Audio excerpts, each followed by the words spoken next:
We were sitting after work on a Friday at a local diner we called our bar. The four of us listened as Bill Chapman once again told how he had recently learned that his wife, with whom he had lived for 25 years, had once cheated on him. The other three supported him and repeatedly pointed out the cost of a divorce if he decided to go through with it. The four were lifelong friends, and I was invited into their company shortly after I arrived in this small town. All five of us served in the Marine Corps. I came to the coastal town of Spasm after throwing a dart at a map hanging on the wall over 10 years ago. Upon arrival, through a newly created offshore LLC, I bought the only grocery store in the area and expanded it. Back then, Spasm was a logging town with a population of about 1,000 people. The nearest town was half an hour away. Within a year, I had grown the business, received a liquor license, and tripled the size of it. The gas station came later. The store offered everything you needed. I now had 8 permanent employees and 6 temporary ones. A year after I started working, I began building a wooden house on a plot purchased at a tax auction on the outskirts of the city. My 4 friends spent hours helping me with the project. Because they all worked at the mill, I was able to buy untreated logs at wholesale prices, which saved me a ton of money. As a result, I now had a 3-bedroom, 2-story, 800-square-foot timber home with views of the village and coastline. The only problem they had with me was that, as far as they knew, I had never married and I had not dated anyone since I arrived. Rumors said that I was a confirmed bachelor, although no one had ever seen me pursue anyone. Women respected me, but soon realized that I was a bachelor and would remain so. I was someone everyone could trust, and they did. Everyone had a lot of questions about me, but they soon learned that I was a very private person who didn't talk much about my past. I created an LLC so that the company paid all taxes. Any money I took out for personal use came from retained earnings, so when I filed my income tax return, it showed no income. I paid for everything with cash or a debit card. I didn't even have a personal credit card. The only difference was that I was now using my middle name instead of my first. The sign at the entrance to our village said, "Next stop, Japan." No one knew that I came from New York State to the Washington coast because of what happened in my past. I've often wondered what idiot came up with the idea to name the place Spasm.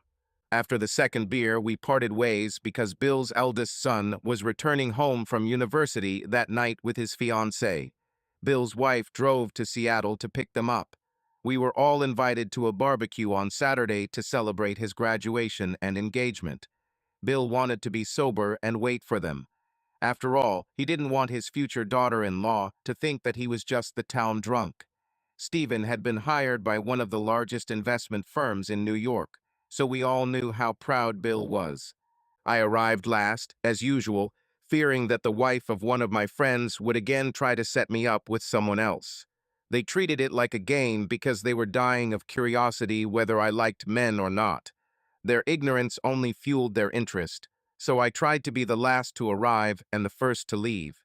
Connie, Bill's wife, saw me pull up in my old restored 1940 Ford. I considered him my pride and joy. "You need to meet Stephen's girlfriend. She has red hair," she said. "Jennifer is 22 years old. She has 2 sisters and 3 brothers. I fell in love with her at first sight. Her appearance alone suggests that this is a person worth knowing. I already realized that she has a heart of gold. I'm warning you because we both know that when you see a redhead, you become silent, distant, and sad. I've often wondered if the redhead scared you in the past. I don't know because you don't say anything. Grab a cold beer before you join us in the backyard." Grabbing a cold beer, I headed to the backyard to find the whole gang already there, including all the kids and a few extra. Stephen saw me and rushed towards me with a hug. After thanking me for the 100th time for covering the cost of his education, he led me into the crowd to introduce his girlfriend. When he called her, Jennifer turned to me. My face turned white. I froze and tensed. I looked like I had seen a ghost. My first thought was to run away. The path of life that was imposed on me was on the verge of being exposed. I wasn't sure I could stay and face it. Jennifer was an exact copy of her mother. Jennifer was one of identical triplets. The last time I saw her was the morning of the day I found her mother and my brother in our bedroom, making love like two dogs in the heat. I was so nervous that I couldn't speak. She, like her mother, was a natural redhead with a body that radiated sexuality. At 5'6", she was very attractive and had curves in all the right places. Like her mother, the shape of her ass and hips were her best assets. When she saw me, her blue eyes lit up, as if they were on fire. Tears flowed immediately, but it was the big smile on her face that showed that these were tears of extreme joy. I was on the verge of losing control as pain, grief, and loss stared me in the face. Seeing her as a beautiful adult, that warm smile made me realize again how much I had missed in my children's lives. "Oh God, I don't believe it," Jennifer screamed through her tears, expressing her emotional joy as she rushed towards me. "You are alive. I knew it. My heart would never allow me to believe that you were dead. We were all told in the family that you were dead, and no matter how hard they tried to convince me, I never accepted it." The silence became so loud that we could hear the breeze. Everyone had a look of shock on their faces. Nobody knew what to say. They had to wonder, what is it all about, when Jennifer threw herself into my arms? Everyone was shocked and amazed. Stephen, breaking it, said, "How do you know Charlie?" "Charles's full name is Jonathan Charles Barnes Roman III," she said between sobs. "I know because he is my dad. I would recognize his face anywhere. The family always explained that he committed suicide due to economic problems, but I knew in my gut that something was wrong. When we asked about him, my Uncle James, my father, was always very quiet. He only did this when he had something to hide. As we grew up, we discovered that this was his way of not acknowledging the truth or facing it. I wrapped my arms around her, squeezing tightly as she buried her face in my neck. Tears flowed from both of us. It's been 15 years since I held one of my daughters like this. At that time, she was 7 years old. At that moment, the love I had hidden for so long exploded. Our emotions were released. Everyone heard our sobs. Knowing that everyone was waiting for an explanation, I carefully considered my words, trying to calm both of us. I have to say it took both of us a while. My family cast me out so they could hide their lies and secrets. For them at that time, it was very important to preserve the name of the family, its public political image and honor without reproach. I was forced against my will to sign. This was because earlier I had entered my house and found my older brother making love to my wife, Jennifer's mother. I had just returned unexpectedly that day after dropping the girls off at school because I had forgotten my briefcase that had the files I needed in it. And before I left, I watched as he took possession of my wife and claimed his right to it. I explained. My brother and my wife never knew I was there until the very end of their kisses. I videotaped their lovemaking with my camera before confronting them. They laughed at me for catching them like it was nothing. I left in tears. They showed no guilt or remorse. After I showed their video to the judge, my grandfather, her family, and mine decided that this mess needed to be sorted out so that everyone could protect their important political careers. This was also done so that my brother, the chosen one, could marry my wife. I continued through tears. Marrying a widow with 3 daughters would be a big plus for his political career. Time has proven this to be true. For over 15 years, to those who know the family truth, including her mother, I have been a dead man walking. Now I'm just Charlie Barnes, nothing more and nothing less. If fate had not intervened, no one would have ever known the truth, I said sternly. Never in my wildest dreams did I see the truth coming out. Everyone was stunned. Some looked like they were going to throw up. I noticed that Connie was looking down, trying to hide her shame. She began to understand the consequences of her actions through the eyes of another person. Little did she know that once the genie was out of the bottle, nothing would be the same. No one who has not gone through struggle and separation could understand the hidden pain. As I held my daughter for the first time in years, I faced the unintended consequences of family secrets. At that moment, I felt ashamed. Then my tears started flowing again. Mutual healing began for my daughter and I. For my grandfather, only 2 things were important in life: money and power. The rest was just nonsense. He had both. My first mistake was that I went to talk to him after I found my wife and brother. I was emotionally devastated. At the time, the judge was being considered for a position on the Supreme Court, and a scandal could ruin his chances. By the time I had finished telling him what I had discovered, he had already begun to plan how to resolve it without the events ever coming to light. He watched the video, and for the rest of my life, I never heard him swear so much. His first call was to my wife's wife, a senator from Maine. He explained to Raymond Thompson what I had caught and recorded. I sent him a video file. Joan's father's anger was clear. He was not happy. He said he would take a private jet. They both agreed that nothing would be done until all three of us talked. Before making the next call, he turned on a program that recorded the conversation he was about to make. With a cold expression of severity, he called my wife. Listening to a one-sided conversation where the words cheater, bastard, bitch, and other derogatory names were used would have been comical if I had not thought to use them myself. It came down on her with the weight of a ton of bricks, making it clear that she and my idiotic brother were acting like irresponsible teenagers. If this gets out, your father's career is over, and so is mine.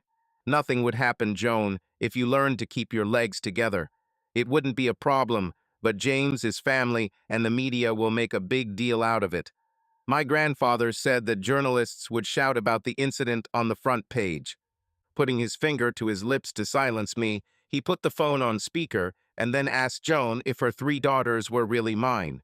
She said yes. My grandfather said, "Well, how can you be sure? Perhaps since you turned out to be nothing more than another man's bitch, we should run some blood tests to make sure." Joan became excited. Angrily, she replied that the affair with James only began 3 years ago, which clearly shows that there were no others. The judge said, "Why should we believe everything you say?" She indicated that she took the pills because she did not want any more children. For all we know, James may not have been the only lover you had on the side. My grandfather then asked if she loved John. She said, "Yes, I always loved him, but now that has changed. I used to love him the way a woman should love her husband, but now it's more like a sister loving her brother." These words broke my heart. The judge saw my pain. It was as if she had stuck a knife into my heart. The judge was now furious to witness my tears and pain. Joan said, "I think James and I are to blame for this. If I had worked as hard as John on our marriage, this would never have happened. James noticed my sexual attraction to him before John, and I got married and deliberately began pursuing me after he moved in with us." Joan went on to explain that they allowed their physical attraction to control them. It got out of control, and I eventually gave in to his constant advances. With Jim staying with us as he began his civilian life, while John was away on his many business trips, our desires took over. At first, it was purely physical. We didn't realize it until it was too late that we had fallen in love. By then, we didn't want it to end. We were content to keep it a secret from his brother. We haven't thought this through. I believe it was not our intention to hurt John. We didn't decide what we were going to do until John caught us. Unfortunately, I could tell from her voice that she had no feelings of guilt or remorse. There was nothing, not even a little regret. She wasn't even ashamed that they had been caught. My grandfather saw tears running down my face. Their destruction of my world was now complete. My grandfather then asked if she loved James again, just to be sure. Joan said yes. After John caught us, he left. James asked me to be his wife, and I agreed. My grandfather responded, so James took his little brother's wife, children, and his life. What kind of person would do this to his little brother? What woman would allow this to happen? How could you do this to another person? Do you think John deserved this? Bitch. Joan said we won't deny John's right to see the children whenever possible because James plans to run for political office. So whatever we do, it must be done quietly and carefully. Publicly, James is supposed to be their new father. John will be a distant uncle. As you know, courts are still reluctant to grant sole custody to the father. My grandfather then said that perhaps the only thing he had left to say to James or you after we resolve this matter is that I never want to hear a word from you again. Before my eyes, you are both dead. He then threw the phone in anger. I've never seen him so angry. Looking at me after a long silence, my grandfather said, "Remember the pain, suffering, and your loss.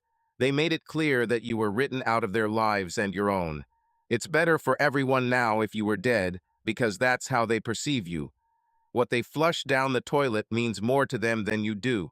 Do you think they did all this on purpose to get caught? In my opinion, it looks like this. When your chance for revenge comes, show no mercy, take no prisoners, but leave them alive and destroyed. Remember, dogs always come back to their own vomit. Damn it, I wouldn't believe it, but she really is a sneaky, dirty bitch. She should have become a politician. It's a pity that murder is not legal, otherwise I would have killed your brother myself." With these words, my grandfather punched the wall, breaking his arm. He then looked at me and said, "Remember, Jennifer, it was never my choice. Both families decided it was best for everyone after listening to your mother's phone call with the judge. Joan and James arranged it so that I would have to disappear.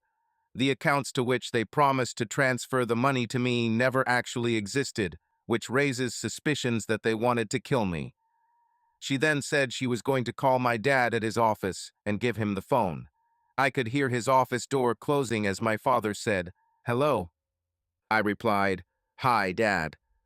"John, is that really you?" he asked quietly. "How are you, son?" "Yes, it's me." "I'm fine. Jen can explain everything." "How is your mom?" "What do you know?" I answered. We found out about this whole story about a week after the publication of the story about your suicide and the reasons why they considered it necessary. We're a little older now, but overall healthy. You will be proud of how well your daughters have grown up. But tell me how Jen figured all this out, asked my father. She found me by chance. It turns out that her chosen one is the son of a good friend. His family held a barbecue to introduce her and celebrate his graduation from university. When Stephen led me to her, when she turned to me, she immediately recognized me. "We have kept in touch ever since," I said. "I need to stay hidden until the wedding, so I fly in on Thursday evening with the groom's parents and their family. Do you think I can stay safe if I take a helicopter to your estate? I'll make sure the landing area is lit, and we'll give the staff a few extra days off with pay. Your mom will be delighted to be able to cook us some dishes. Just let Jen know your arrival time," my father said. After a few words, he made it clear to me that he was not going to tell my mother. He wanted it to be a complete surprise. The following Monday, in the European markets, according to FBN, the stock price of my former company fell by more than $20. On Monday morning, as soon as trading began, I purchased another million shares at a price of $101 per share, buying them short. That evening, as I watched the price drop, I placed an order to buy 4 million shares at $45 per share, trying to get it to the lows and sell all the shares I owned at $65 per share. The media, including CNN, led the way in destroying James and Joan Barnes and everything associated with them. Incest, possible murder, and cuckoldry dominated the printed pages. As a Republican, James allowed CNN's Anderson Cooper to rant, making the best of the situation. CNN's ratings were huge. They had a large number of reporters stationed at their gates. Based on facts proven by the media, the FBI announced an investigation into my disappearance. On Thursday morning, my former corporation announced that CEO Joan Barnes had accepted a buyout offer. Everyone knew that she was forced to leave. Her connection with the corporation was destroying them. The stock price began to stabilize at around $35 per share. On Friday afternoon, the stock began to rise, but personal problems for my brother James Barnes began to worsen. Now he faces a Senate ethics investigation. There were hourly calls in the Senate and among the media for his resignation. In his only public appearance, he repeated the story that he and Joan began dating seriously only after my alleged suicide, and that the conversation between the former judge and his wife must have been fabricated. The video of them making love, he said, should have been created later. CNN announced that they were going to conduct a voice audit to see if the voices of both sides of the conversation could be verified. They found a recording of James publicly declaring that I had committed suicide and emphasized that to date no evidence of death had been found. On Friday, Joan's father announced his abrupt resignation from the Senate due to health concerns. His daughter's long-term behavior became too hot for him. My former company's stock closed at $59 on Friday. My stock purchase at under $45 was confirmed. At sunset on Thursday evening, the helicopter began its descent. As it descended, I saw my parents coming out of the back of the house to greet me. After the pilot turned off the engine, I stepped out from under the rotating blades and took the suitcases he had taken out. As soon as I passed the spinning blades, I straightened up, allowing my mother to see my face. My father had to support her as she reeled from tears and shock. More than 15 years have passed since I saw their faces. Mom continued to cry. My baby has returned home. She spent the next 2 days acting like an overprotective mother, trying to feed me because she thought I looked too thin. Homemade food has never tasted so good. At 2 minutes before 2 on Saturday, Jennifer walked out of the church door, which was my cue to get out of the limousine. As I walked up the steps to her, a CNN reporter caught me live and asked who I was. I turned around and said with a serious face, "I am the Walking Dead man." Then he walked over to stand next to the bride. Jennifer looked stunning. After we exchanged kisses on the cheek, we walked inside, arm in arm. Each of our faces showed pride. The camera recorded all this. I noticed the image of Joan from behind, and to be honest, her ass still looked good as she led the wedding procession down the aisle. She looked good from behind. She still had an ass to die for. Next came the boys with rings and the girls with flowers, who made sure to sprinkle some rose petals as they walked. Joanne walked next, then Judy walked right in front of us. I told Jennifer to relax, which made Judy turn around. I raised my index finger to my lips, signaling her to remain silent. Judy whispered to her sister that she had found her father. Tears that wanted to escape began to flow before she entered the main room of the church. Jennifer nodded her head, her face beaming with joy. Looking at Stephen, I noticed that everyone must have been wondering, where is the groom? I watched as Joan sat down next to the man who I assumed must be James. If it was him, time had changed him a lot. He now had his father's typical build with a bald spot on his head. Jennifer and I watched as Joanne walked up the steps and took her seat, turning to face us. As tears began to flow, she covered her mouth with her hand to contain her screams. It was almost as if she couldn't believe it was real. Judy then stood next to her, holding her hand and whispering in her ear. She also joined her sister in tears. I released my daughter and watched her walk up the steps until she stood next to Stephen. "Who is giving this lady in marriage?" asked the priest. I said, "Her mother and I," then went and stood next to Stephen. It was a beautiful ceremony. Many would say it was the most emotional ceremony they had ever seen as tears of joy streamed down my 3 daughters' faces. I couldn't help but notice that my daughter's mother and my brother were completely pale. Neither of them could look me in the eyes. Their eyes were downcast throughout the ceremony. During the evening celebrations, I was asked many times how I became my son-in-law's godfather. Could it be that I introduced them to each other? When we signed the marriage registration form, the Catholic priest was shocked when I signed my legal name. Almost all the witnesses to this marriage who knew about me now knew that I was alive. Although nothing was said out loud, I could tell that cell phones were being used everywhere. We later learned that there were 3 live broadcasts. The judge and senator had made plans by the end of the day. Both saw the situation as a disaster that would compromise the 2 families in every way. Since I had served in the Marines before the triplets were born, it was decided that I would be re-enlisted. So for over 3 years I was hidden in plain sight, fighting the Taliban alongside my brothers in arms. There was no mission I would refuse. They said something was driving me. I got a reputation for being very tough.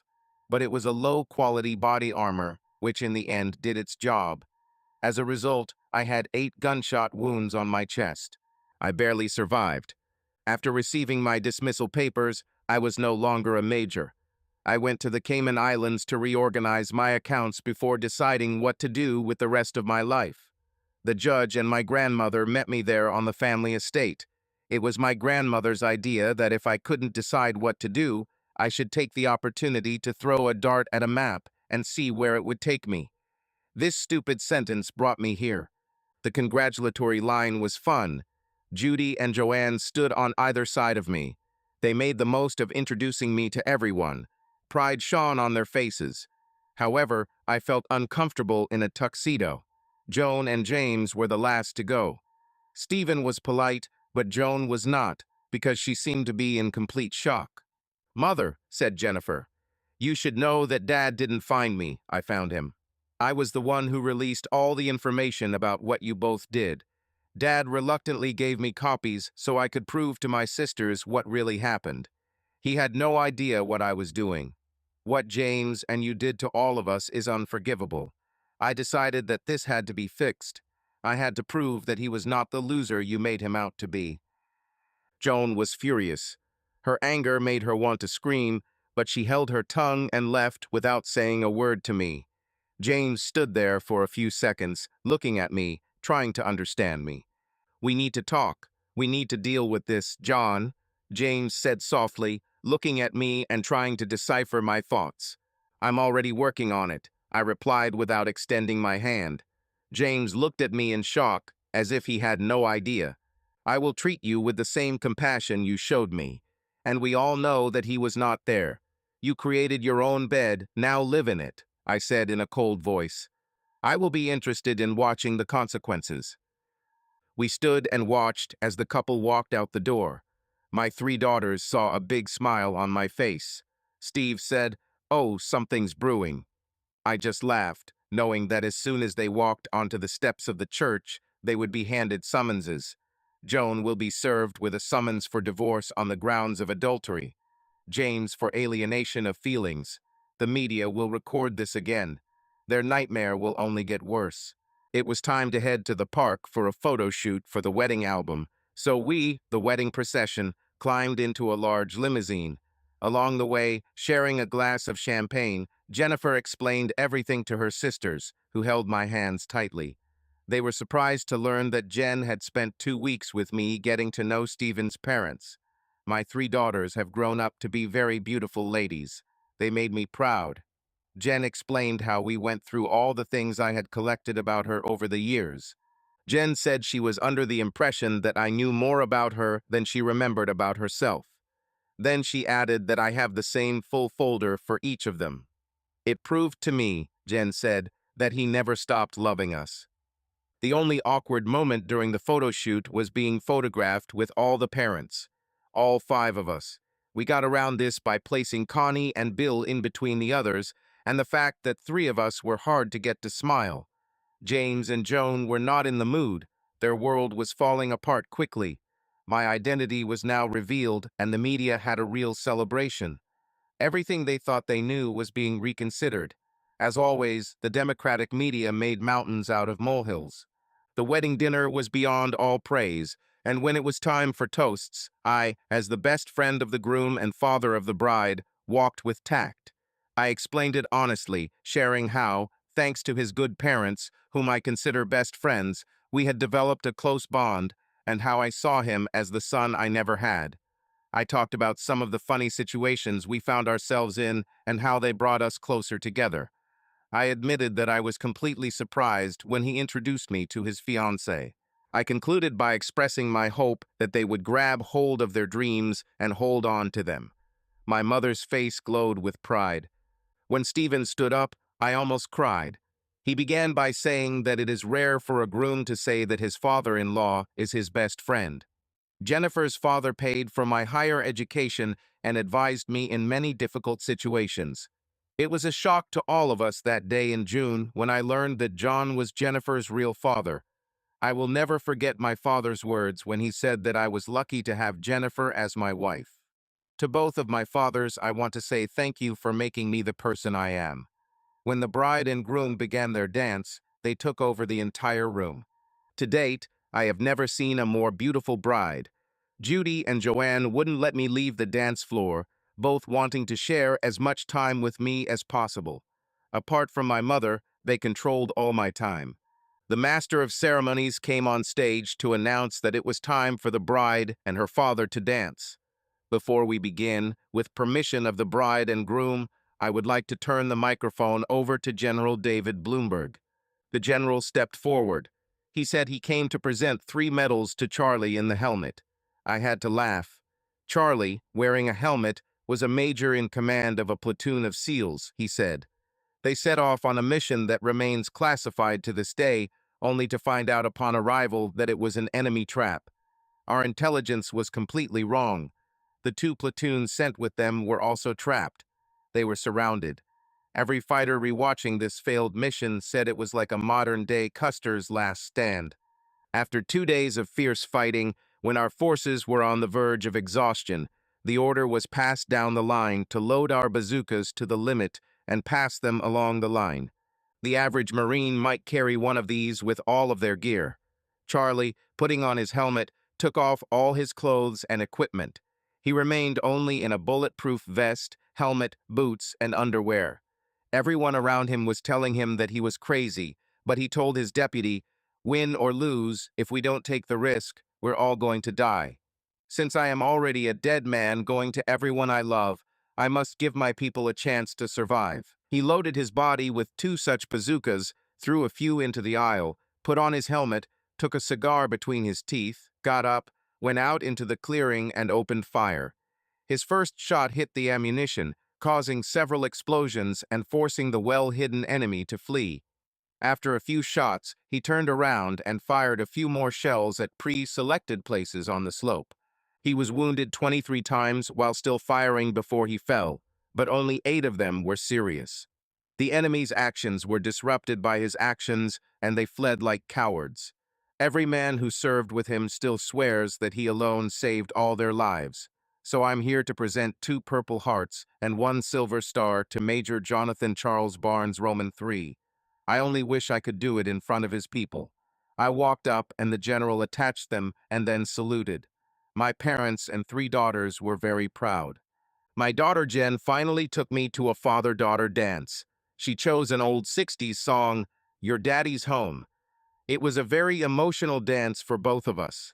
When the Motherson dance was announced, I walked over and grabbed my mother, joining Stephen and Connie on the dance floor.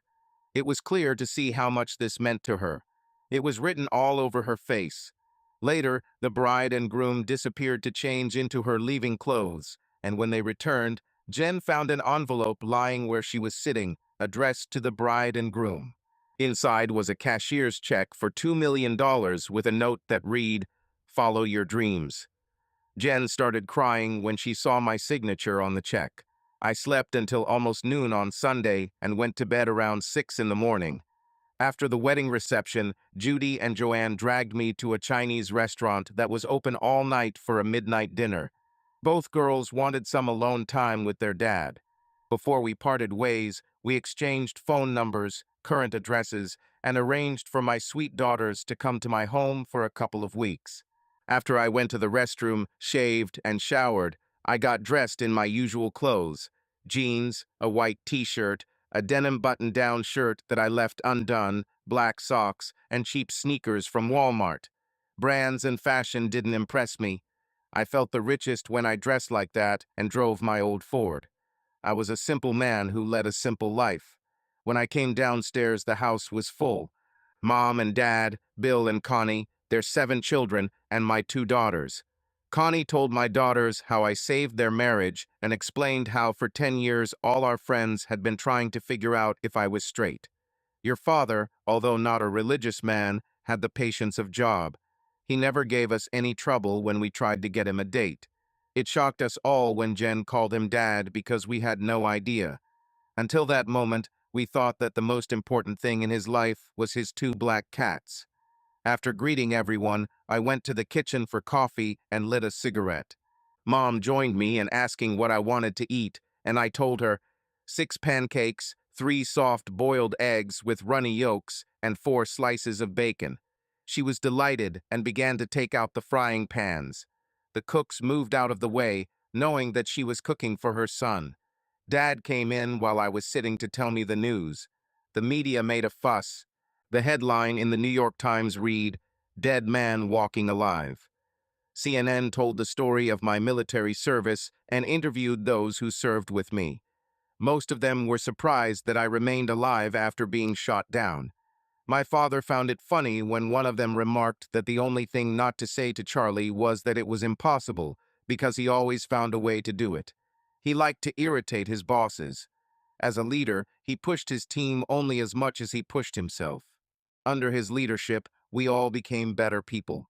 It turned out that Joan was married to two brothers, and without a record of divorce, I must have been one of the most famous cuckolds. It was said that Senator James Barnes bought himself an expensive bitch when he climbed into her bed. I couldn't hide my smile. CNN did a daytime special promoting this lifestyle. Feminists applauded her, praising her for the lifestyle she led, but even their comments were criticized. The television company sent a film crew to interview people in our small town. Most had nothing but good things to say, but it was surprising how things escalated for 5 minutes of fame. Dad laughed. The media blew it up and really ruined everything. According to them, by the end of it all, the country will think you're a saint, and you haven't even said a word. Both Joan and James are in trouble. I stood up and poured more coffee right before my mother brought me a plate, then sat across from me, watching me eat. She was still recovering from the fact that the youngest in the family had returned home. "Dad," Joanne said, "your brother claims he didn't know what Mom told the judge because he was looking for you. Do you think that could be true?" "Who knows?" I replied. "We know that for 3 years she was having an affair with him behind my back. It's impossible to remember everything we said or didn't say. They had to discuss the consequences if they were caught, and what they would do if that happened. Yours, the mother, felt confident enough to say what she said that day. She was mentally prepared for what happened. Her own choice of words proves it. Either way, they expected the family to handle it. Both of them used us. Everyone." "Oh God," Joanne said, "you didn't look at it from a personal point of view, but from the point of view of how it affected everyone around them. It paints a different picture. So who set this all up, Mom or James?" "James was never a leader. Even in the Marines, he played it safe. Your mom and I both like to take risks, so it should be up to her," I replied. "Jennifer told me that your gift last night, if invested properly, would set them up for life. She didn't tell me how much it was, but she told me to tell you that they're investing the money for 5 years because they don't want to waste it," Joanne said softly. "Just so you know, conversations about what was done are just beginning. No one knows what will happen in the end. You will never know until this is revealed, what people with money and power will do. On Saturday, your mother was called to court. It's time for us to get a divorce," I said. "Your sister is very wise. When you and your sister get married, you will receive the same amount." "When did she receive the documents?" Joanne asked. "The moment she left the church. James was called too. I'm suing him for breaking family ties. One way or another, they got into trouble. I froze the family trust because I didn't die. Everything in it will be examined by lawyers. If they put in their own money because of what was done, I can have their money too," I said. "James will have to pay out several million to settle the case." Joanne looked at me without saying a word, then said, "Damn, the house they live in is owned by a trust. I think everything belongs to them. They might be in a lot of trouble." "It's definitely a mess. I feel sorry for us all. The lawyers will take a lot anyway, no matter what. This was done to protect those who no longer need protection. Unfortunately, it's always the innocent who suffer," I said. Judy listened to the conversation. I could tell she had something on her mind, so when she asked me if she could talk to me alone, I wasn't surprised. With Dad's permission, we went to his office. "Dad," Judy said, "I have a friend whose ex-boyfriend has been violent in the past. He has restraining orders against him and has been arrested several times already. He is due to be released next week, and we are both afraid he will come after her again. She is a nurse. I work with her, and we live in the same apartment. She started an 8-week vacation and has some money in the bank. Mentally and emotionally, if it weren't for her job, she would be completely broken. Feels safe and secure. I think she needs to go. She was at a wedding last night, And for the first time in a long time, she showed great interest in the man who, in her words, walked tall and carried a small stick. Should I introduce her to you? Of course it's possible. But you know, we're flying home tomorrow. So what do you really want me to do? I asked. From what Joanne told us about her 2 weeks with you and what you both did, I want you to take her home with you. This seems like the ideal situation for her to fully heal. Bill and Connie are great people, so I know she'll fit in, Judy said. If you don't do it for her, will you do it for me? Is she that important to you? I asked. So, who is this man she's interested in? Yes, she is important to me. I see her almost as an older sister who should have married a good man a long time ago. The man she is interested in is you, she laughed. With your background, I know you can protect her. Dear daughter, you are trying to get me a date, I replied with a laugh. Remember, I have reached the age where I am old. You can answer that yourself, she'll be here in an hour, she said with a big smile. Remember, Dad, age doesn't matter. A man does such things for the sake of his daughters. Joan and I got married right after she graduated from high school. Her father introduced me to her when he was on overseas duty. I was a sophomore. For me, it was love at first glance. I joined the Marines with my father's permission and encouragement at age 16. It came to me like water to a fish, and I did a great job. My combat instructor said that I was older than my years. Through mental toughness and determination, I quickly rose through the ranks. The only thing that was difficult for me was to continue my studies. The only thing that was difficult for me was to continue my education while living in the barracks. Fortunately, studying has always been easy for me. I graduated in 3 years instead of 5. I was 6 years old when my twins were born, and my first discharge was when they were 2 years old. I considered myself a young 44-year-old father. My father always said that I was too successful and ready to marry my company, so I left. Thanks to the computer age, my brokerage company expanded throughout North America within 4 years. I've always traveled for business. I must admit that I was too busy. Dad and I were playing in the backyard when Judy came out with her friend. When we watched them, as I approached us, I noticed that Judy's friend had long, natural blonde hair. Dad said she has the same hips as your mom. Good breeding stock, he said with a grin, adding, I like them when they're bred for comfort rather than speed. I learned that Barbara Ellen Patterson was 33 years old, never married, and grew up in a small town in Ohio. She was 5 feet 9 inches tall, 3 inches shorter than me. She had broad shoulders, a decent build, and was damn good at hoops. He and Dad made mincemeat for Judy and me. After a couple of games, the ice broke, and we started chatting like old friends. After talking to her a few times, I excused myself and went to my father's office to make some phone calls. Finally, I opened the door and yelled for Barbara and Judy to come in. I told Barbara that I had one of the directors of the local hospital where I lived on the line who wanted to talk to her. While she was talking to him, Judy and I went out into the hall. "What's going on, Dad?" asked Judy. I answered, "She's being offered a permanent position in the emergency department starting this month if her references hold up, which from what you've told me, I'm assuming it will. If she agrees, she can ride with me. The wages won't be as high as here, but the cost of living will be lower," I said. Judy hugged me and kissed me on the cheek. "Thanks, Dad. I knew you could handle it. I discussed this with Joanne, and she thought so too. You made it possible that she could finally put the past in the past. Thank you for freeing her." Barbara accepted the offer. The change that happened to her was amazing. Her true natural warmth and loving nature began to emerge. It was a joy for all of us. My father, being an attorney, created a power of attorney that would allow Judy to act on Barbara's behalf.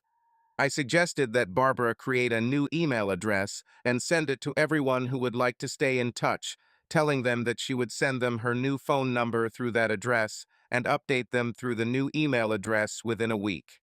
Barb, Judy, and Joanne were delighted. They soon ran out of the house to help Barbara prepare to leave. The plane took off at 4 and landed at the port a little before 8. Connie and Barbara became friends along the way. Bill and I were discussing how impressed he was with my parents and my daughters. He advised me to be careful because Barb was a married woman. My former company's stock was now worth $103. Tomorrow morning, CNN will receive an envelope via courier delivery containing my death certificate and the location of my grave. It was a little after 9 in the evening when we arrived at Spasm. I drove past the small hospital so Barbara could see where she would be working before we headed back out of town to my house. The further we drove from the East Coast, the happier Barbara seemed. As I pulled the truck into my driveway, I realized I needed to get a second vehicle. The population of Spasm was now about 3,000 people. The town was turning into a small tourist town. When she saw my house for the first time, she said that she had not been in a log house since she was a child. Before bringing her luggage in, we walked out into the front yard so she could see how my house looked above the village below with the sawmill, the boats on the docks, and how the view of the Pacific Ocean was endless. It was like a picture on a postcard, and she fell in love with the place. I told her that dusk falls between 9:30 and 10 p.m.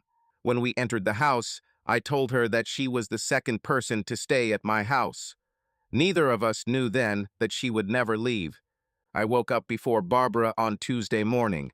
I'm still amazed, remembering that morning, how refreshed and beautiful she looked as she walked down the stairs. It seemed as if she had stepped out of the clouds into the sunlight. Without makeup, she oozes rustic appeal, dressed in jeans and a tank top. She would fit in perfectly. Coffee in the urn, sleepy head, I said. Sugar on the counter, half and half in a box in the refrigerator. And good morning to you too, she replied. What's new in Charlie's world? Let's turn on CNN and find out, I said with a smile. I turned on the TV with the remote while I watched her pour herself a cup, then checked what was in the refrigerator and cupboards.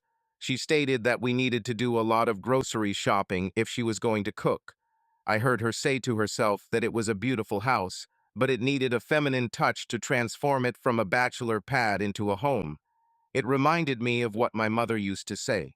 CNN made a splash after receiving the death certificate. They discovered that the signature on it belonged to a doctor with a dubious past. He was currently serving his sentence. A TV crew was sent to the burial site in an area often used by the mafia. When Barb saw my smile, she said, "You knew." I had to admit that I knew. Then I said that the judge, when defending himself, arranged this a long time ago. After his death, I inherited his property in the Cayman Islands and realized that he was going to make them pay. I asked the caretaker to send this information. She laughed and said that Judy, Joe, and she spent most of Sunday night and Monday morning talking about the whole situation. They all agreed that Joan and James got what they deserved.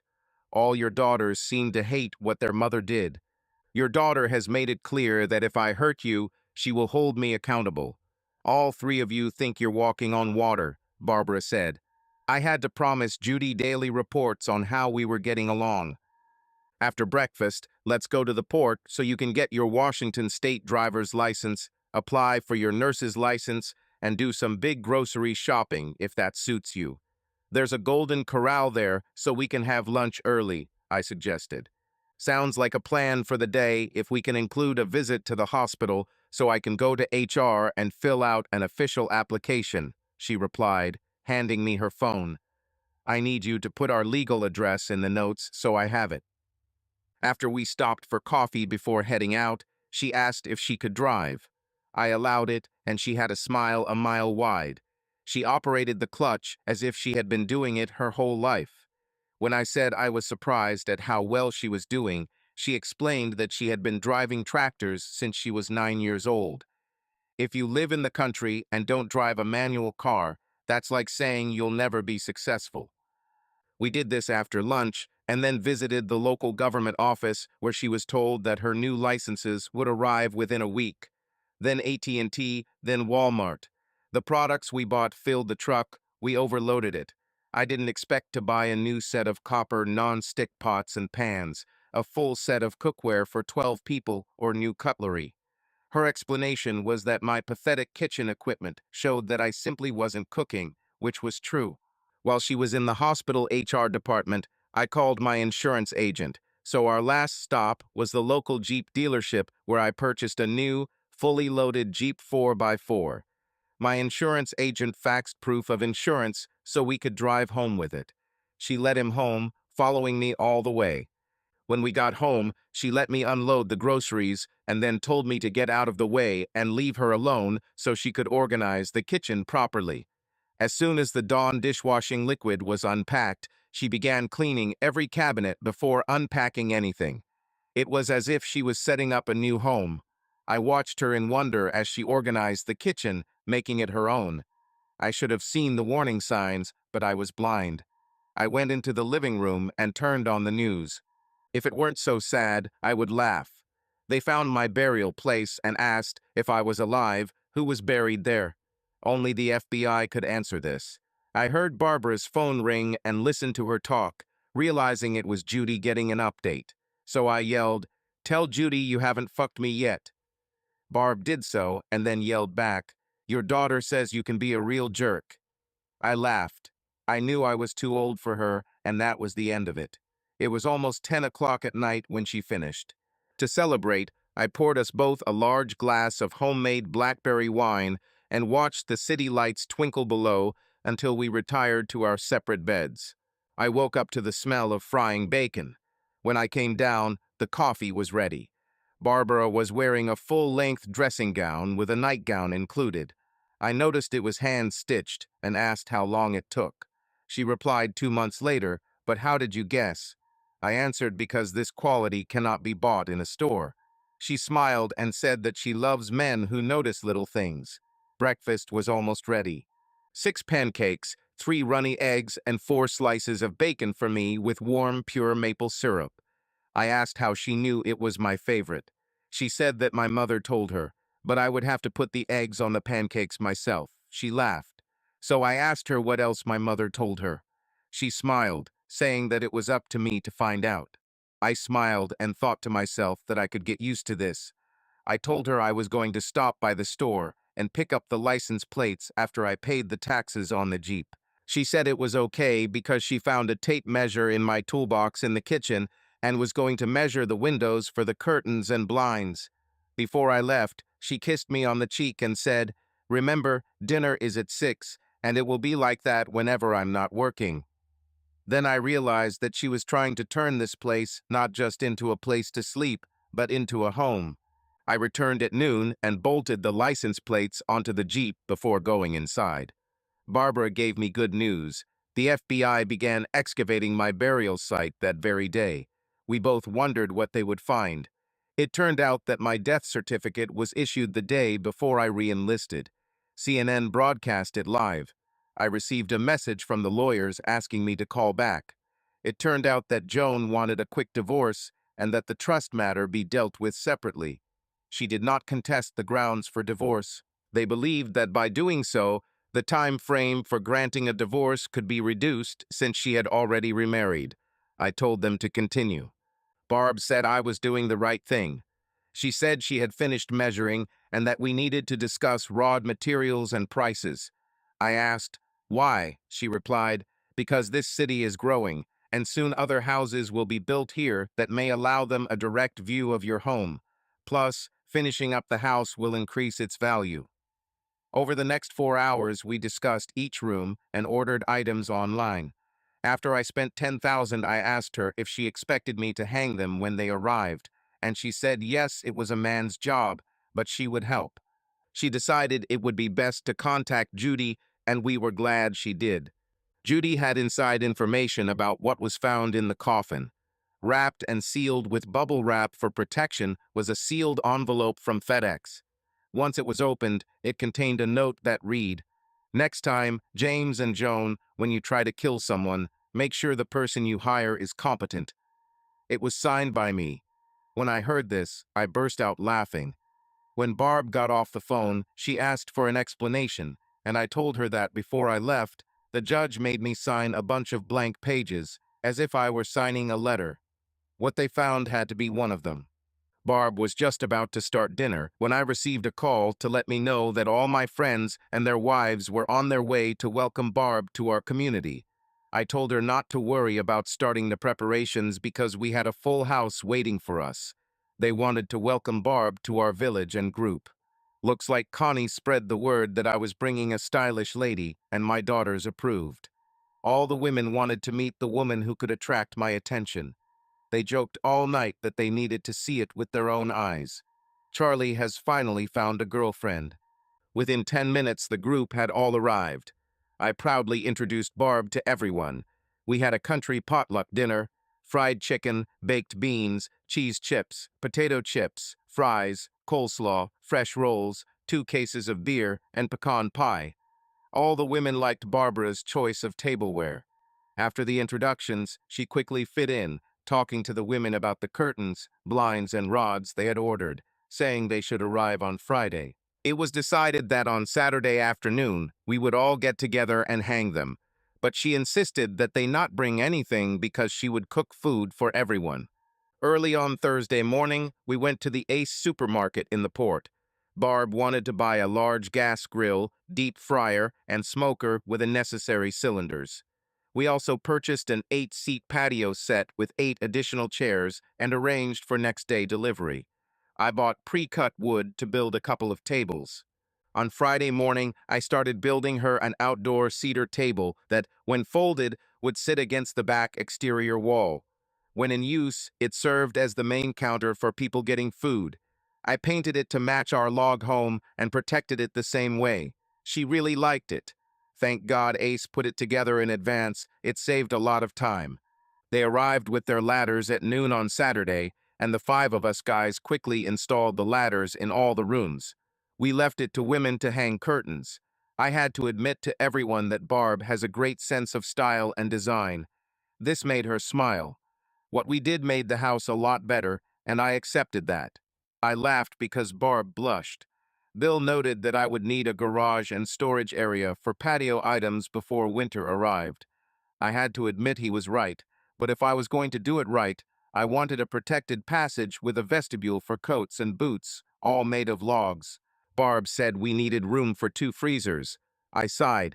Connie noticed this and said, "You're already planning on having more kids." I blushed and everyone laughed loudly. Connie said, "Poor Charlie, he's already under the thumb and doesn't know it." Everyone laughed again. Barb smoked and slow-cooked 20 pounds of ribs, made a huge potato salad, and made a quick pickled cabbage and regular salad. It was a hit with everyone, so all the women wanted to know how she did it. To reward her for all her hard work, I cooked her breakfast on Sunday, and then we went on a cruise along the coast with some friends. After observing her enjoyment of what we were doing, I decided to take her to Seattle to see the whales and spend the day at their market. When Judy called Barb, she admitted to Judy in private that she was in love. The problem is that I am also in love, but I would never take the first step, considering myself too old and too stuck in my ways. It was an interesting week. We designed and planned the construction in 3 evenings. My 4 best friends happily made fun of me with their jokes about me being in love. No matter how hard I argued, they knew I was in a losing position. A rock removal company is coming in next week to start leveling the extra space we will need. By the time they're done, we'll have county approval to build a 4-car garage, a storage room in the back with a guest apartment on top, and a 16-foot walkway to a huge mudroom for Barb. James and Joan were called in by the FBI. Rumors were that it wasn't going well. Polls showed his chances of re-election were plummeting. The FBI has narrowed the suspects down to 2 possible mercenaries who could be hired to kill me. This was difficult for them due to lack of evidence. Both of them were under investigation. On Friday, I received a call from the president of the company I founded. He wanted to know if I was interested in being the new CEO since I was a large shareholder. I asked for a week to think about it, and he agreed. Somehow, this leaked out, and the stock skyrocketed to $139. Then, late Saturday, a severe thunderstorm with lightning struck the city. I didn't know, but it would change our relationship forever. This happened in the middle of the night.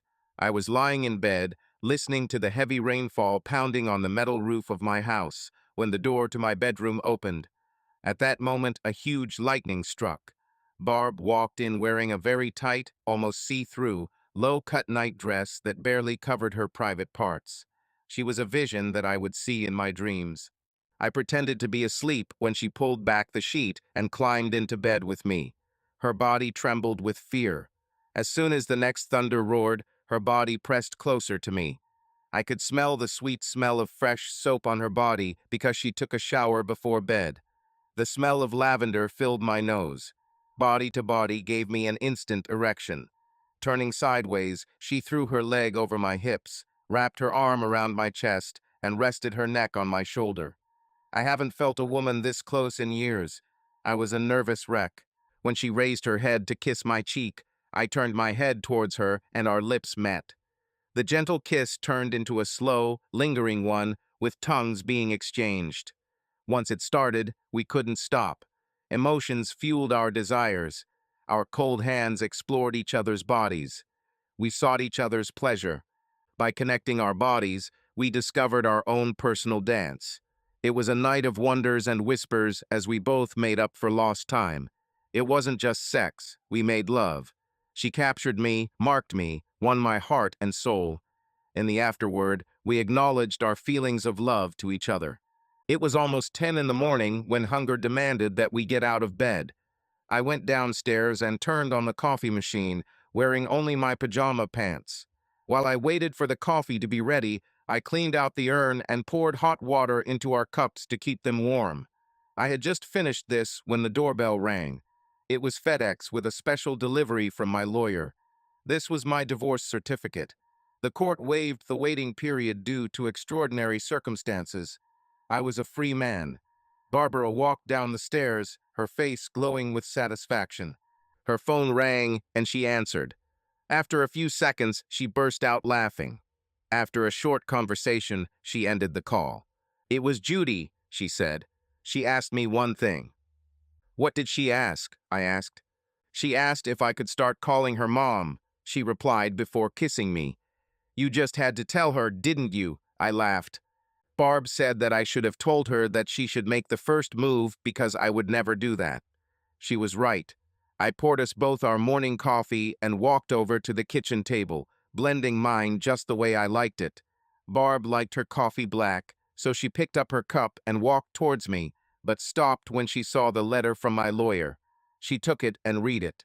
On the second page, there was a certificate. She looked at me with tears of joy. I stood up and hugged her. "Is it time for you to introduce me to your parents?" she asked. When I said yes, she called her mother to ask if they still had family reunions at the farm on Labor Day. When she said yes, Barb said she was coming home that weekend. Her mother was delighted. Instead of doing it on Monday, they decided to hold the event on Saturday because others had plans on Monday. Judy and Joanne were also out for the rest of the summer. We spent one day going through their files. Both my daughters and Barb were surprised at how much I knew about my daughters' lives. We flew into the Cuyahoga County Airport, where we had a rented small private jet waiting for us. We then booked a room at the Holiday Inn with our luggage. It was a beautiful September day. A plane was booked to pick us up the following Tuesday. Barb hadn't been home for 2 years, but she warned me that her father and two brothers were in the military. Since I was the first man she brought home in her adult life, I had to be prepared to be questioned to make sure I was worthy of their only daughter. When we left the hotel the next morning, she took us to the farm. We arrived early, as I assumed, because our car was the third one in the yard. Her mother ran out onto the porch to meet us before we could turn off the car. She was shocked to see her only daughter with a man. Her father, hearing voices, came out to see what was happening. I was amazed. Her father was Bullfrog Patterson, my senior drill sergeant. His first words were, "Well, well." Like all new recruits, I thought he was just a bastard. He put a lot of pressure on me. "Barb, what are you doing with this weakling?" he said, laughing, holding out his hand to me. I had to break him down and make him quit. I threw everything I could think of at him, and he excelled in spite of me, becoming one of the best Marines I've ever trained. This man is tough when it counts. Like a rock, he passed me by because I lost $1,000 thinking he couldn't handle it. He proved me wrong. Bullfrog, I said as Barb and her mother looked at me in surprise. I'm not going to beat around the bush. I came to talk to Barbara's father because I wanted to ask him for his daughter's hand in marriage. I had no idea it was you. Are you serious? Asked Mrs. Patterson. Yes, ma'am, I answered firmly, noticing that Bull had a smile from ear to ear. You got it, John, was his only answer. My only daughter couldn't have come home with a better man. With these words, I got down on one knee and took the box with the ring out of my pocket. In front of her parents, I asked her to marry me. Barb, completely surprised, said yes, so I stood up and put the ring on, praying it would fit. It came up. Then I kissed her. After congratulations and a big warm hug from her mom and dad, Bull said, "Give me the keys to the truck and we'll go get a beer. It'll give us a chance to talk." Barb's mom cried for two reasons. Her daughter came home with a man her father approved of, and she got engaged on the spot. Bull and I's first stop was the local Veterans Legionnaires joint for a couple of drinks. He asked if I got a divorce, and I said yes. I explained how I met his daughter and how we met. He knew I came from a rich family, so he didn't have to ask. Of course, he had to introduce me to everyone and proudly explained that I was his future son-in-law. Someone asked me how he got the nickname Bullfrog. I said, "Let me explain. He was our drill sergeant in basic training, and his job was to weed us out. Since I joined at the age of 16 with my parents' permission, he believed that I didn't really want to be there. He made every effort to knock me out. Every mistake I made meant that I added something new because of him. He seemed to put a lot of pressure on me. My coworkers noticed this and wondered why. One night in the barracks, one of the guys said, "Dude, you take all the hits.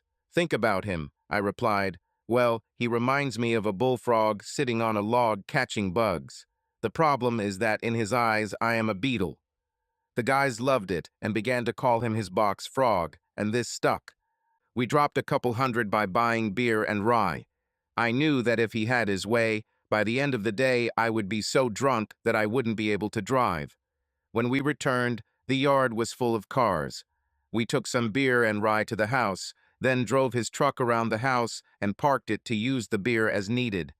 We were greeted by Barb and her mom. Barb put his hand in mine. A voice in the crowd shouted, "Son of a bitch, Casca, Charlie, it's you." I looked up and said, "Pathetic Mike, old dog, how the hell are you? Dude, good to see you, brother." A few seconds later, we hugged each other tightly and brotherly.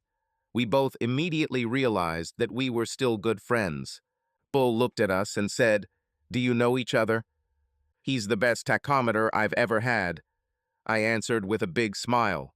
"Bullfrog taught me. I didn't know he was Barbara's father," Bull said. "John, why did he call you Charlie in the hard hat?" When I re-enlisted, I started going by my middle name and rose to the rank of major before I was discharged.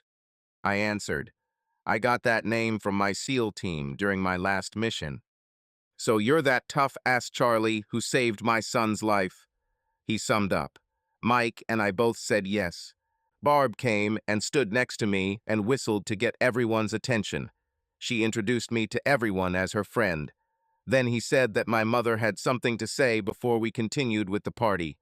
Turning to me, she whispered that I was keeping the keys because if I knew my father and brother, you would be too damn drunk to drive. Barb's mom, Gloria, spoke up. "I want to officially announce the engagement of my only daughter Varvara with her retirement. Major Jonathan Charles Barnes. She returned home because Charles wanted our approval before asking our daughter. My husband trained him and said he was one of the best he ever had. It took him at most 20 seconds to voice his opinion. Blessing. As soon as he got it, he stood up and proposed right in front of us. Everyone seemed stunned, but Mike said, 'You'll be my brother-in-law,' and repeated it as if he was trying to convince himself it was true. Over the next hour, Barb introduced me to her extended family. Barb admitted to me that she hadn't seen her family so proud in a long time. Judging by the way they looked, she was right. They got me drunk. I don't know how we got back to the hotel. Damn, I don't remember half the night. I had to ask my future wife if I had disgraced myself. She summed it up by saying that I lasted longer than the other two idiots. This didn't impress me as I tried to get out of bed. Damn, I felt defeated. Barb said I deserved it. I swore to myself that this was the last time. During breakfast, Barb took a photo of her good luck ring using her cell phone and sent it to Judy as an attachment. She wrote that she could call her mom if she agreed to be her bridesmaid. In less than 10 minutes, we were on a conference call. Barb, me, and my three very excited daughters. They were all delighted. We learned that James and Joan dealt with the FBI on multiple levels and faced various possible charges. Their defense bills were mounting. Both of their careers were ruined. James carried out DNA tests on his three sons and discovered that they were all his. It seemed like, with everything he had been through and done, he had doubts in his own mind. It looks like their marriage was on the rocks. My three daughters thought he would be lucky if he lasted another year. The money that paid for it was traced back to James, who, with the legal right given to him after my fake death of Joan, paid for it through a trust. This proved that their plans began long before I caught them. Not only that, in his sick mind, everything that happened to him was my fault. He still claimed that he had been framed. Most believed that he had lost all his faith. My trust, which had not yet been settled, was now worth millions, and the lawyers would be fighting over it for months. I told them that the court had placed him in the hands of a trustee pending settlement. The only problem we are facing right now is that my three daughters want us to fly to New York for a family celebration. We eventually agreed to come as soon as Barb's work schedule allowed. All the girls insisted on a date. I worked with the board of directors, and my future wife approved my appointment as CEO. Meetings will be held on the second and fourth Friday of each month, and conference calls will be established 3 times a week. I tried to limit the time I spent away from Barb. She became my world. Barb started her first day at the hospital and quickly became part of the team. Working as an ER worker in a small town sometimes provided a lot of free time, so she began taking courses to advance her career. She worked 4 12-hour days one week and 3 the next. Her workdays started at 6 in the morning and ended at 6 in the evening, so I always prepared dinner for her return. Our friends had fun seeing me become homey. It made me wonder if they ever knew about bachelor life. After the first 3 weeks, we flew to New York on Thursday evening so that I could attend a press conference on Friday morning to announce my appointment to the board of directors. After this event, I learned that the court had ruled that all changes to my trust made after my false death was reported were illegal. The court ruled that I must pay James and Joan 19% of its current value, and if they wished to purchase any personal property, they must purchase it at market value if I agree to sell it. This was a serious blow for them. I have instructed my solicitors to sort out the details of the division on the condition that they retain the family home. After the conference, Barb and I returned to my parents' house, where we learned that my 3 daughters and Stephen would be joining us on Saturday. Mom and Dad wanted to have a welcome to the family of sorts. Although she had a staff, my mother cooked for herself. Barb and I had a serious problem. Where and how would we hold our wedding to the satisfaction of friends and family? With the help of our parents, by the end of the day, we had decided to get married in Ohio, have a second reception here with family and friends, and a reunion with friends back home afterwards. I asked Barb's brother, Miserable Mike, to be my witness. Judy was Barb's bridesmaid, and Jen and Joe became ladies of the court. Stephen and Barb's other brother completed the wedding procession. We set the date for the last Saturday in December because Barb had always dreamed of a winter wedding. We had just finished a delicious family dinner prepared by my mother when someone knocked on the front door. When Dad returned after opening the door, a big surprise awaited us. It was my ex-wife who asked to talk to me. My instinct told me to refuse. My parents thought the same. Barb said you have to forgive her before you can let go of your past. Connie told me about her betrayal and how your wisdom won them both over. It's time to apply this wisdom to yourself.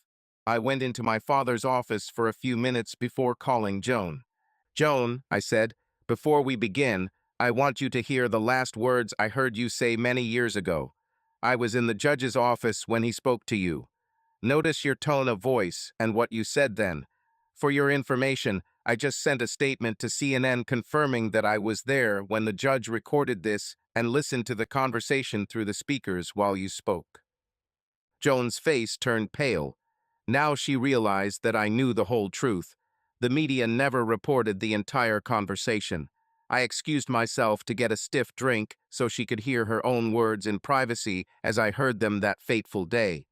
I returned with the whiskey and water and listened outside the door until the conversation between the judge and her ended before returning to my father's office. Imagine, if you can, this conversation from my side, listening to you deliberately exclude me from our daughters' lives. Try to see it from my point of view: betrayal, pain, suffering, and tears. Think about the price everyone had to pay because you have become a high-class, accessible woman, my older brother. I asked many times what James did during the 3 years he lived with us other than cheat on me behind my back. What did you famously tell our daughter? That the story of their father's death was sad but true. But we can be grateful because it brought Uncle James to you all. I said this coldly and firmly. Have you ever said anything in our relationship that was completely true? Jennifer, Judy, and Joanne all heard the same thing. They all even saw the date it was recorded and knew that it was before my announcement of death. As a result, they now doubt everything James and you ever told them. Their listening to this tape has forever destroyed any trust they once had in both of you, I told her. It seems that time has shown that for James and you, I was nothing more than a tool that you used to achieve your goals. When Jennifer found me, I realized that I could no longer be a living dead. It was time to restore my name, my family, and my life. Family secrets had to end, I said. Joan looked shocked. My words tore through her like arrows of steel. Everything I said pointed directly at her and my brother. Tears now flowed like soft spring rain. I had to wonder if it was out of remorse or shame at getting caught. I stood up from my father's desk, handed her a box of tissues, picked up my drink, and left, telling her I'd leave her alone so she could collect her thoughts. Barb and my parents were in the living room when I walked in. My mom showed Barb all the photos she had collected over the years. Judging by your face, I can tell that things are not going very well, my father said. Well, she heard her own words to the judge and his response. Before giving her a chance to respond, I asked her to imagine how I must have felt, considering that I was listening to the conversation on speakerphone at the time. I asked her a few questions, and she lost her composure, so I gave her time to collect her thoughts before we talked. I told her that her daughters also heard all this and saw that the conversation took place a few days before my announced death. I pointed out that it was her own. The words destroyed any trust their daughters had in both of them. I walked out because I didn't want to see her cry, I replied. She can no longer deny her past or her lies. Are you okay? Barb asked with genuine concern. Just stating the facts, I said. It has given me an inner peace that I haven't felt in a long time. The rage and anger I once felt is gone. Now I can accept whatever comes. Looks like Barb was right, Mom said. After I filled my glass, I went back to the office and sat down. He lit a cigarette and waited for her to start talking. We saw you as a golden prize. Finally, we could have what we've always dreamed of. A chance to live our lives behind closed doors. When the judge called, James was with me in the kitchen. We both saw him interfering with a fact that it was none of his business. His anger and rage were guiding my thoughts and my responses. I didn't really think about my comments, Joan said quietly. You know, the judge was right. Your father received the video I took before the judge called him. Your father asked us not to do anything until he arrived. Within an hour, he was on his plane flying here. When he heard the conversation, he himself was in shock. Both of them felt, as I did, that you both had set everyone up. If this came out, their careers would be over, their reputations would be irrevocably damaged. When Jennifer heard this, she demanded that we do it. DNA test to confirm what they believed. Luckily, she turned out to be my biological daughter. Both would have killed you both if it was legal, I replied. Your comments clearly showed that everything you did was deliberate. Now you know why your own father had little contact with you until now. He told the whole family when he returned home what needed to be done and why. I want to ask, what gave you the right to cut me out of our children's lives? I have to ask because our daughters want to know, I said, standing up as her tears began to fall again, and walked out. What are your thoughts? Asked Barb. She's trying to justify her actions, nothing more. She hasn't shown an ounce of remorse. She hasn't apologized. I feel like the only thing she regrets is letting this all come to light, I replied. Looking at the three in front of me, I realized everything I needed to know. They were all as shocked as I was. We were all trying to understand why she came. We're both considering jail time, Jones said when I returned to the room. The FBI has charged us with at least lying to them, tax evasion, false death, theft, and a couple other crimes related to your trust. Our lawyers are trying to negotiate a plea deal before we're officially charged. James and we both feel that if you had come out in our defense, perhaps we wouldn't have been so harsh. Unfortunately, they never asked me a word until now. Why? I was overseas in the army, defending our freedom while others played their games, I replied with a smile on my face. I really can't help you, can I? You caused this trouble for yourself. I've often wondered if you ever really loved me. Now I know you didn't. I think you'll finally understand that there are consequences for your behavior that money can't fix. You haven't changed. I hoped you would apologize for what you did, but you didn't. You came to try to save yourself. It was always about you and that. What do you want? So please let me walk you out. I think you'll both end up in jail claiming it's not your fault. I couldn't stop laughing when she left the house. Mom and Dad were just like that, so Barb and I had to sleep in separate beds. It made me realize how much Barb and I were connected to each other. There is nothing like the warmth of a body next to you in the middle of the night from a loved one that can soothe a troubled soul.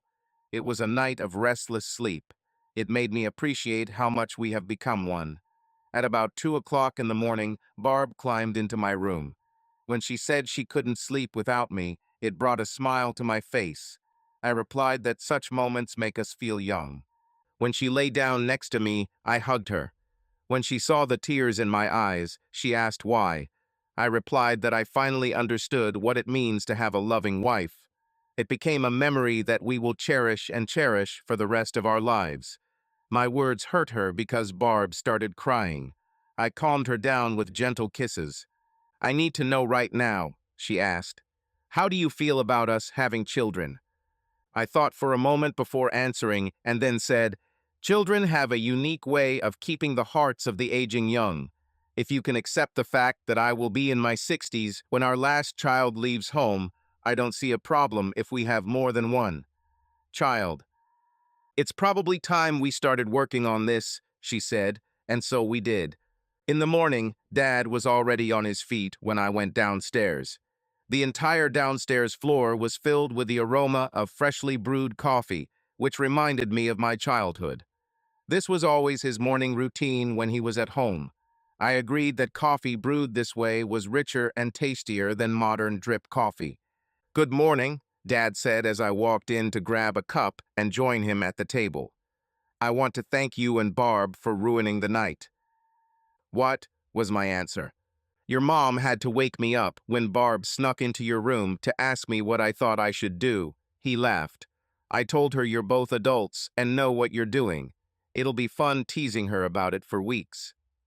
Tell Mom that Barb and I really don't sleep well when we're apart, which we found out thanks to her last night, I replied. And tell me we're planning on having a couple of grandkids in a couple of years. Barb wants the kids around because of her age. Dad commented, looks like we'll have to look for a house in Spasm. With me semi-retiring, your mom will want to spend a lot of time being a grandma again. Jennifer and Steve were the first to arrive. Barb and I hadn't seen them since their wedding day, so this gave us a chance to catch up. They were both thrilled to be a part of our wedding ceremony. They told us about their honeymoon. Barb explained what happened when I met her parents, mentioning that I was a fun drunk. She then embarrassed everyone by showing a video clip of her father, brother, and me singing a barracks-style song while drunk. The girls laughed at this, even my father smiled. Steve liked the fact that Barb's father was my drill sergeant and her brother was one of my soldiers. Judy and Joan arrived about an hour later. Judy was thrilled when Barb asked her to be a maid of honor at the wedding, but she hadn't taken it seriously until then. They spent quite a lot of time discussing all the news, where she used to work, and their mutual friends. Mom couldn't help but brag about our plans to have children. Then, of course, Jennifer told her sisters about my famous video, so of course I received a lot of ridicule. Steve convinced Barb to send him a copy so he could forward it to his father. Barb said, "Let them know we're engaged," she said. "We've been so busy with the addition building and her new job that we haven't seen them since the beginning of the month." She explained that it would be a 4-space garage with a huge separate storage area in the back and a 3-bedroom apartment upstairs. We will have a completely enclosed walkway to the mudroom that will be attached to the house. It took them a week to level the site before construction. At the same time, we doubled the size of our leveled backyard and enlarged the patio. We hope to have it painted and sealed to match the house, weather permitting. The excess soil and rocks we removed were used to widen the leveled area at the front. I then told my daughter that I spoke to their mother last night. They all fell silent. Using my dad's internet and Barb's laptop, I played an audio clip of our conversation through my dad's TV.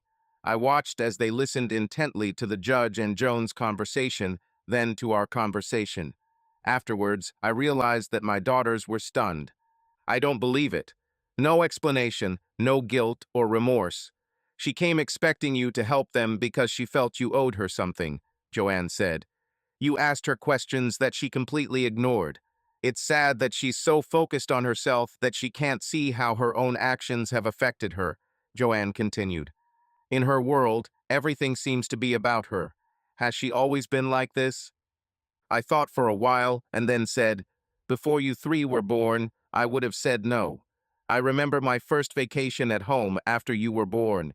Even though I was only home for 3 months, I could tell something had changed in her. At first I chalked it up to overwork, fatigue, and wear and tear, because you 3 were constantly on hand. Then I hired your first permanent nanny and decided to leave the army to help her with you. By the time I left, you were gone. For almost 3 years we were strangers to each other, but soon she began to thaw. Now I see that for her, it was just a mask behind which she was hiding, building her future with him. That's why I asked her if she was. Ever be honest with me," I answered truthfully.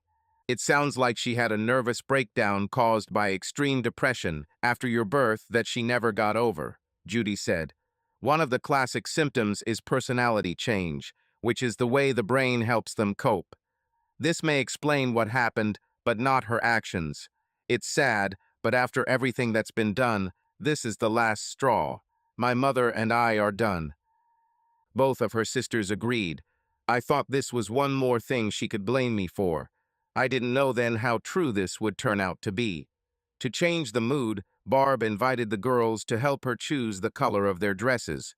I intervened, saying that I would be in black. When asked why, I answered because black is the color of those who mourn a loss. Jennifer asked what I would have to lose. I answered, my freedom. This caused a big groan. My father saw me grab a beer and go outside to think about my thoughts. He knew I had a lot on my mind, so he joined me. "Son, I know this is hard to accept. Don't try to second-guess your actions and what you did. You made the best decisions for all of us at that time based on what you knew. There's no point in looking back. Life is too short. Appreciate what you have. 3 beautiful daughters who make their grandfathers very proud. They carry your moral principles and standards well. My father and mother divided their property between you and me, excluding James. You served your country and saved many lives. You always took the high road in your life, even when everything seemed lost. Today you stand tall and proud, free to live your life as you see fit," he explained. "Your daughters just cut their mother out of their lives. They made difficult choices, just like you," my father said wisely. "Based on the same knowledge. This should tell you that what you did was not a mistake. It was your actions, and your actions alone, that brought your daughters home. They understand that no matter the cost, You did what he did for the benefit of all of us. This all speaks for itself. My father always had a way of finding a way to make me feel proud. His wise words always helped me come out of the fog and gain a clear vision. Just imagine, you could have grandchildren older than your aunt and uncle, he added with a laugh. Not many people get a second chance to make things better the second time around. Focus on what's to come and leave the crumbs of your past behind. With a smile on our faces, we returned to the house and joined the rest of the family as they continued to plan my wedding. Barb, my mom, and my 3 daughters were now discussing which flowers to choose and why. Should it be a church service or just a wedding in front of a justice of the peace? Will there be a Christmas-themed wedding? I shook my head, so Dad and I spent the rest of the day playing cribbage for a penny a point, doubling down for skunks. I lost $4.65. Let them do it, he said, and just show up to the wedding. It's the easiest way to stay out of trouble. He was right. The Sunday before we left, my mother asked Barb to call her mother to let her know we were getting married there. She was delighted. Barb also made it clear that her future mother-in-law wanted to be involved in organizing the event. Dad heard my mom say on the phone, "Don't worry about the expense. It's my husband and I's wedding gift for these two," and rolled his eyes. Two mothers argued about this, but my mother insisted on her own. Ever since she was a teenager, her close friends had always called her Sergeant. They agreed that everything should be cleared with Barb. It cemented in my mind that I would marry my mom because Barb was the same way. The way things turned out made me wonder if I really had a crush on Joan. As we drove home, Barb mentioned that her parents were coming to visit us. Mom wanted to discuss some places, what to add to the menu, what group to hire, and anything she could think of to make things more difficult. They wanted to see what kind of life we lead every day. We didn't even have to meet them. Bull has rented a truck so they can take day trips from our house while they explore the island. It was something he had always wanted to do, and now they had the opportunity. There were a little more than 2 months left before the wedding. The time was fast approaching. We returned home to find the dive had burned down, so I met with the owner on Tuesday morning. He had no insurance and had no intention of rebuilding. I offered him fair market value for the property, and we negotiated his liquor license until we agreed on a deal as long as the local council approved. Within 3 days, the mayor gave his approval. By the end of the week, they had begun construction on site. The builders and construction crews were delighted. They were building a restaurant and bar that took up an entire city block, using logs from the mill in part. With a concrete floor and a shared internal wall between the two spaces, everyone was impressed. Using approved village plans, they said they could complete the exterior work in 2 weeks. The former staff agreed to work at the bar and were delighted with its new name, Bullfrogs. Using a nearby real estate agency, we rented out the restaurant space before they finished construction. I hired a Seattle firm to design the bar interior and install it. I paid extra to have everything done urgently. I asked Barb to have her mother scan and email us her favorite photo of Bull in uniform. I used this image to commission glass for the main entry doors with his full image engraved on each door. In front of his waist, on each door, was the name of the bar. Barb ordered furniture for her new apartment. Within a month, she and our mothers practically resolved all wedding issues. The day before her parents arrived, everything was ready. The new bar had its grand opening Thursday night. It was more successful than the old establishment had ever been. Everyone praised our bar food menu. This made Barb smile as she planned out the dishes, giving them unique names. We had 31 days left until the wedding. Barb's parents arrived around 5 p.m. on Friday, so I was surprised to learn in the morning that Barb wanted me to take her to the regional airport in Porto, insisting that we go in a Jeep. We needed to be there at 2. I asked her why. She said it was a surprise. We entered the airport 10 minutes before 2 in the afternoon and watched as a small 6-seater plane landed. I learned something new that I didn't know before. My father flew his own plane. Both looked great. We settled my parents in and were sharing beers when Barb's parents arrived. After we got them settled, it was too late to start dinner, so we took them to our new bar. I took Barb's parents in my old Ford truck and let him drive. My future mother-in-law said my truck reminded her of the truck they used to drive when they started dating. Barb followed us in the Jeep, which became her pride. When we arrived at the bar, Bull was in shock. Seeing his full image on the main doors, he was amazed. My father quietly said to me, "Well done." I told Bull as he came in to shout the command, just as he did when he wanted us to form into formation. He agreed to please me and did it. When he opened the door, he loudly gave the command, as if we were all standing in front of him in formation. 16 former Marines quickly lined up and saluted him, one after another. He walked down the line and shook everyone's hand, addressing everyone by name. Gloria beamed with pride and told me that, apparently, he would have to be carried home. I nodded and laughed. Barb kissed me and said, "I love you," then told her mother that she had no idea that I named our new bar after her father. Charlie refused to tell me about it because he wanted it to be a surprise. Bull was shocked when he saw the poster on the wall above the bar. On it was written, "Named after the toughest drill sergeant of them all, Bull Frog Patterson." Everyone tried Barb's menu that night and agreed that the food was excellent for a bar. Dad and I carried Bull up the stairs to his bed.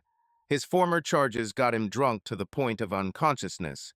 It had been discussed for weeks how much nicer he was when he wasn't in charge. Bull has said for years that this was the second time in his life that he was shocked and amazed. The first time was when I asked for his daughter's hand in marriage.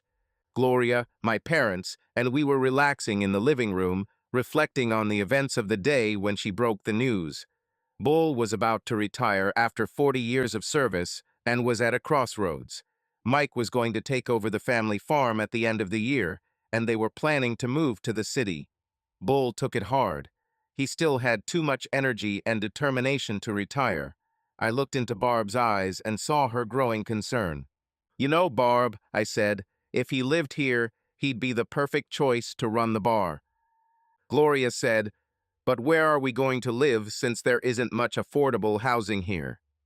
"Mom," Barb said with a big smile, "we have an apartment for relatives. If Dad agrees, she's yours. I must warn you that the thunderstorms here can be loud and wild." Her mom looked at her and said, "How are you coping with this? Ever since you were little, you would crawl into our bed during a big storm." A smile appeared on Barb's face as she looked at me knowingly. "Charlie helped me love them," she said with a huge smile. My parents understood the hidden meaning and started laughing. Over the next few days, while Gloria and Bull traveled around the island, my parents, John and Silva, spent time looking for a new place to live. We still haven't told Bull about our plans. Gloria wanted to see how he would feel about the area before we formally proposed it to him. The furniture had finally arrived and Barb and I were busy unpacking and arranging everything when Barb noticed an official vehicle pull up to the house. We both went out to meet him. It was the FBI looking for me. They wanted to talk to me alone, but I insisted, since I had nothing to hide from my future wife, to have her nearby. That's how we found ourselves sitting at the kitchen table, sharing coffee. The agent, who introduced himself as Peter McCormick, delivered disturbing news. 2 were arrested last week. My brother James was arrested for fraud, tax evasion, falsifying a death, attempted murder, theft in connection with my trust, and third-degree assault on his wife. He was denied bail. Joanne filed for divorce and also faced a number of charges, but was granted bail because of their children. The problem was that an informant came forward and revealed that James was trying to get information about who could be hired for contract killing, and he may have succeeded. They wanted my schedule and plans for the next 2 months while the investigation continued. They took the situation seriously because there was a clause in the trust that stated if I got divorced and died within 6 months of that date, my trust would be controlled by my ex-wife. The lawyers agreed that until the trust was divided and approved by the court, I could not legally change anything about it. Agents were assigned to investigate events in the area. They made it clear that I could not change my daily plans in any way. Barb and I realized that they were taking this business very seriously. After they left, we sat down and discussed how we were going to tell my parents, and what steps we could take to protect ourselves. This was the last Saturday that all 6 of us got together before the wedding. My parents made a deal to buy a 5-acre lot outside of the port and arranged with a local contractor to build a log home slightly larger than ours on a 4-foot basement foundation. They ordered a custom kit online. It should be delivered to the construction site in 3 weeks. Bud wasn't too happy about returning home. He found the slower pace of our small town attractive. Barb, her parents, and I were sitting in the living room. My parents were outside. I asked him, "Bud, how much will you take from the farm with you when you move to the city?" He replied, "We haven't really thought about it. To be honest, I don't like the thought of neighbors 200 yards away." "Why?" "Dad," Barb said, "Charlie and I were wondering if you might want to move here and run the bar for us. You could both live in a relative's apartment for free. Salaries start at $60,000 a year." To say he was shocked would be an understatement, but he promised to think about it. We told him to take his time and let us know when he decided. Gloria later told her daughter that she thought it was already a done deal because Bull was so proud of the bar. He just has to accept it in his heart. So they talked about what Gloria would like to take with her while they prepared a big dinner in the kitchen. We watched them drive back to Ohio. When we got back to the house, I told my parents that we needed to talk. It was hard for my mom when I told them about the FBI visit. She blamed herself for not raising James properly. I gave her the advice the judge gave me and pointed out that he had led a good life until he met my ex-wife. "Remember, Mom, you taught us to associate with those who lift us up and not those who pull us down. It was your lessons in morals and principles that you raised us with that kept me balanced and strong. It was they who made me the person I am." James just threw it all away. "Well, Mom and Dad," Barb said, "I have some good news that might cheer you up, but you have to promise me you'll keep it to yourself." I looked at Barb in surprise, trying to guess what she was going to say. My parents promised. "My doctor thinks I'll only have 32 weeks left by the time we get married," Barb said happily. "If it's a girl, she'll be Gloria Elizabeth, and if it's a boy, she'll be Jonathan Charles Barnes Roman IV." I almost fainted from shock, and my mother looked like she was about to scream with delight. Thus ended our evening, filled with mixed emotions and new hopes for the future. The next day, the wedding day, Bullfrog, Tiny Mike, my father, and all the other men in the wedding procession gathered at the Legion after the rehearsal to have a few drinks. The women were elsewhere, throwing Barb a bachelorette party. Bull said goodbye to many of his friends and enjoyed the way he rubbed it in everyone's nose. He was leaving Ohio and moving to the Washington area to manage a bar named after him. James's plan was ruined when the contractor hired to carry out the murder was caught after being found guilty and given a harsh 20-year sentence. Joan took a plea deal with a suspended sentence of 5 years after serving her sentence and 5 years of probation, agreeing to testify against her husband. His trial was scheduled to begin in the new year. The trust was settled. Joan put the estate where she lived with her 3 sons up for sale and filed for divorce. The last 2 of our 4 children will start kindergarten next month.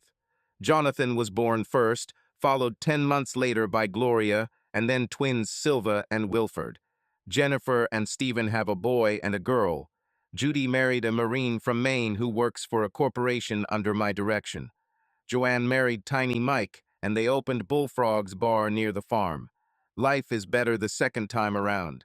Subscribe to our channel so that your love doesn't cheat on you, and go ahead and listen to the next story, because this story is nothing compared to the next one. If you're under 18, don't even think click to the next one.